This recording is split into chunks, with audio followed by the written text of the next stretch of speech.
আজকে আমার হসপিটালে যাওয়ার ডেট ছিল, ওখানে গিয়ে দেখলাম ফ্যাট্রিক আর ইভা আপুর সাথে দেখা হয়ে গেল ওইখানে। আবার মেয়ের ফ্রেন্ডের বাসায় গেলাম, সেখানে দেখা হয়ে গেল রাকিব হোসেনের সাথে। মেয়ের ফ্রেন্ডের বাসা রাকিব হোসেনের বাসা একদম পাশাপাশি। ওই যে আমার মেয়ের সাথে এখন সে হাই হ্যালো করবে। এখন এখানে বড় মেয়ে যখন ভাইয়া বলে ডাক দিছে তখন সে গাড়ি থামাইয়া ওর সাথে কথা বললো, কিসে পড়ে, কোন কলেজে পড়ে, এগুলোই জিজ্ঞাসা করলো আর কি। আর বাসায় এসে তো আমি দিনের বেলা তো আমি অঘটন ঘটাই গেছি, ওইটা তো আর জানি না। নতুন বাসায় মানে আমরা আসার পরে এসিটা সার্ভিস করাইছি আর কি। তো এই সার্ভিসের দুইটা মানে ইয়াং বয়সের ছেলে আর কি। তো পরে ওরা দেখলাম যে ভালো করে পরিষ্কার করতেছে না, আমারও মন ভরতেছে না। পরে বললাম যে তোমরা বের হও, আমি ভালো করে পরিষ্কার করে দিই। পরে ওরা বের হয়ে গেছে, আমি বাথরুমে ঢুইকে গেট লাগাইয়ে হুইল পাউডার দিয়ে কাপড় কাচার ব্রাশ দিয়ে ভালো করে এটারে মাজা ঘষা কইরে এমনভাবে পরিষ্কার করছি, পরিষ্কারের ঠেলায় আমার এসি লিগে হয়ে গেছে। এসিটার কিন্তু বেশি বয়স হয় না, 7 বছর বয়স। এই এলজি কোম্পানির 80,000 টাকা দিয়ে তখন কিনছি আর কি।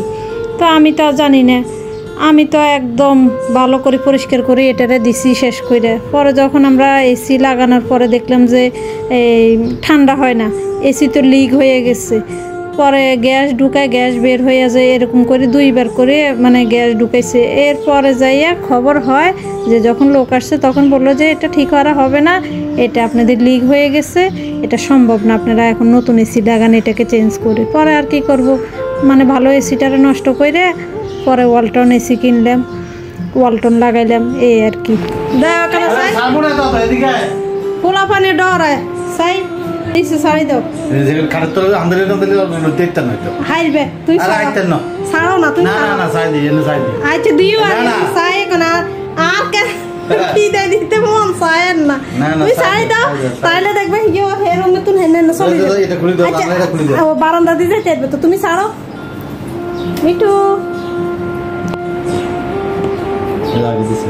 হ্যাঁ ইরে যা, এই যে দেখো চলে যাবে গিয়ে উড়াল দি।